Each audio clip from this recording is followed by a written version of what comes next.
I completely agree that children should receive an allowance for performing household chores and helping out around the house. Firstly, it encourages them to contribute to their family and instills a sense of responsibility. Additionally, it can teach them important skills, such as time management and budgeting, when they receive payment for their efforts. Secondly, performing household chores can help them develop a strong work ethic and a sense of accomplishment. By acknowledging the meaning of the reward for their hard work, children can learn the importance of earning and managing money, which are crucial life skills. Thus, providing children with an allowance for performing household chores is an effective way to teach them valuable life lessons while contributing to their family's well-being.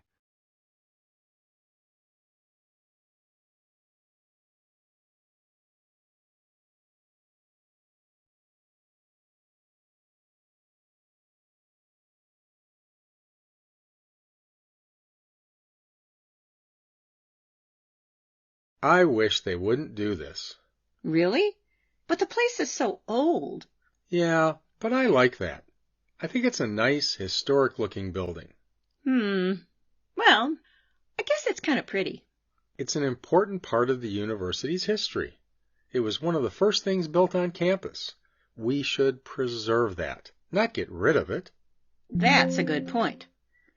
But what about the need for an expansion? I don't think it's necessary. But it was built when the university was so much smaller. That's true, but think about it. Have you ever seen the space completely full? Well, no, I guess not. Me either. There are never any events when the entire student body is there. In fact, there are usually just a small number of students in the audience for a play or a concert. That's true. So why make it bigger, if it works as is? I see what you mean. I mean, there isn't much to do on campus besides go to the movies. If there were other forms of recreation or other social activities, I don't think most students would have said that going to the movies was their first choice.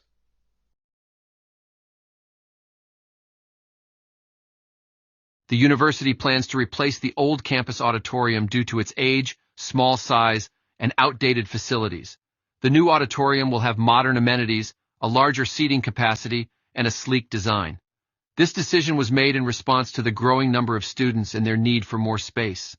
The man objects to the university's plan to demolish the old auditorium and replace it with a new one because he thinks it is a nice, historic-looking building that is an important part of the university's history. He also does not believe that expanding the auditorium is necessary because he has never seen it completely full, and there are usually just a small number of students in the audience for a play or concert.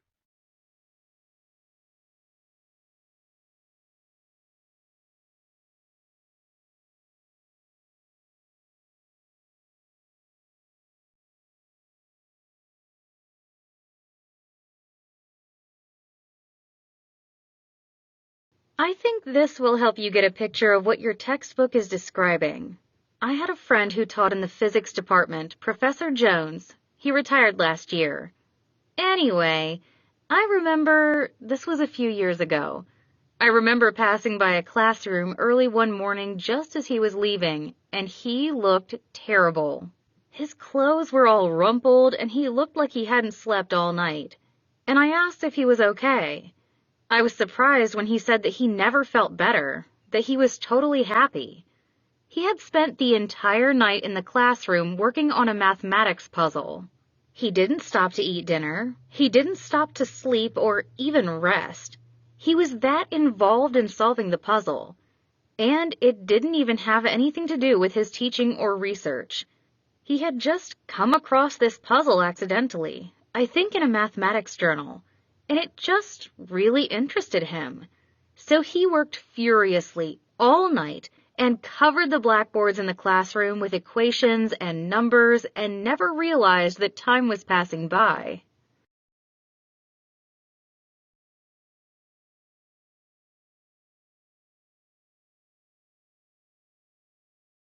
Flow is a state of complete and energized focus in an activity in which an individual becomes completely involved in the activity for its own sake, losing their sense of time and having a feeling of great satisfaction.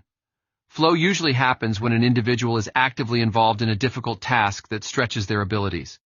In the lecture, the professor tells a story about his friend, a retired physics professor named Jones. The professor encountered Jones early one morning, and Jones appeared tired and disheveled.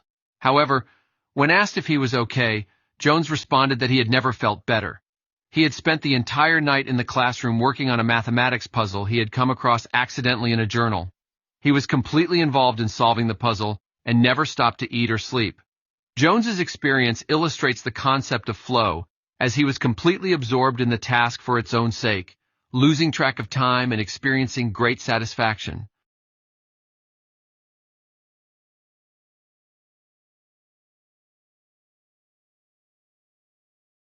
Human beings aren't the only animals that use tools.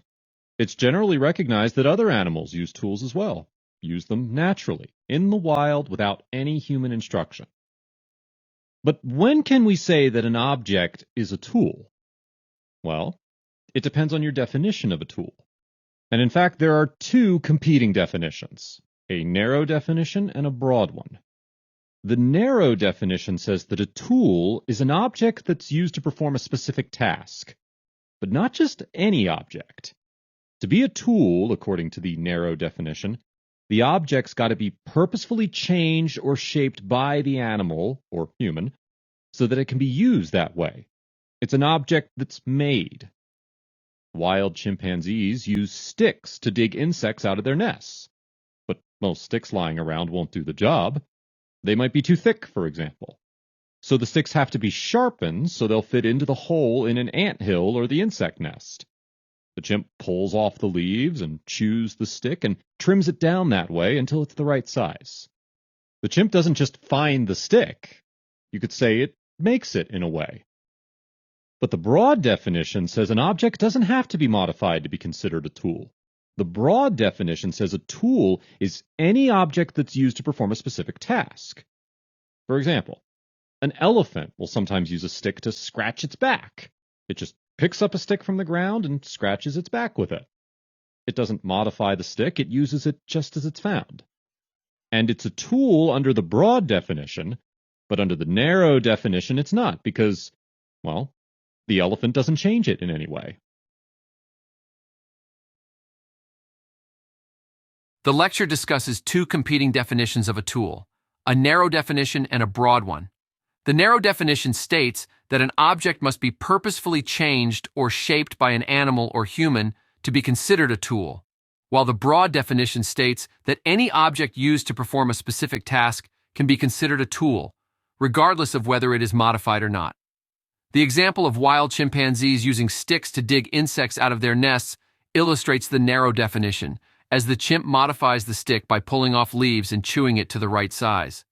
On the other hand, the example of an elephant using a stick to scratch its back illustrates the broad definition, as the elephant uses the stick without modifying it. Thus, what constitutes a tool depends on the definition used, and whether an object is considered a tool or not can vary depending on the context and the observer's perspective.